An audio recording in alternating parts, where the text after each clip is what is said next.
সিলেটের বিয়ানীবাজার পৌরশহর সহ পুরো উপজেলায় এবার স্থায়ী অস্থায়ী মিলে 12টি পশুর হাট বসার কথা রয়েছে।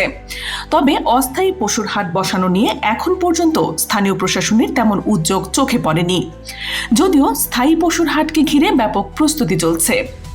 বাংলাদেশে আগামী 7 জুন ঈদুল আজহা উদযাপিত হতে পারে। এ বছরের ঈদুল আজহাকে ঘিরে পশু ব্যবসায়ীরা ব্যাপক প্রস্তুতি শুরু করেছেন।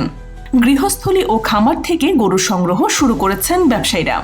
বিয়ানীবাজার প্রাণী সম্পদের তথ্য মতে বিয়ানীবাজারে এবার কোরবানিযোগ্য পশুর সংখ্যা বেশি। কোরবানির জন্য উপজেলায় পশুর কোনো সংকট নেই বলেও জানা যায়।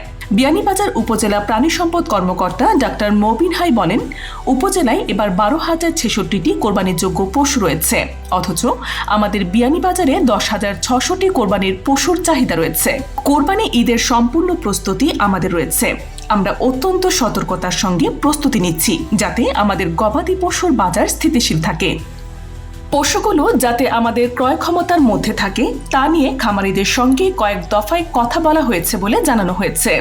অপরদিকে ঈদুল আজহার 9 দিন বাকি থাকলেও এখন থেকেই কোরবানির পশুগুলো স্থায়ী ও অস্থায়ী হাটে তুলতে শুরু করেছেন মালিক, খামারি ও ব্যবসায়ীরা। বিগত কয়েক বছর ধরে বিয়ানীবাজারের হাটগুলোতে ভারতীয় পশুর তেমন দেখা মেলে না, তবে কিছু সংখ্যক সাদা বলদ গরু দেখা যায়।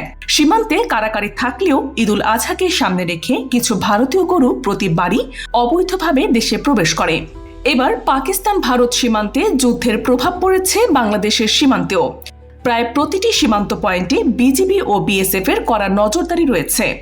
ফলে যারা চোরা কারবারে জড়িত তারা ভয়ে সীমান্তে যেতে পারছে না। তারপরও গবাদি পশুর সংকট ও উচ্চ মূল্যের আশঙ্কা নেই বলে দাবি ব্যবসায়ীদের। উপজেলা নির্বাহী কর্মকর্তা গোলাম মোস্তফা মুন্না বলেন, অস্থায়ী হাট বসানোর দাপ্তরিক প্রক্রিয়া চলছে।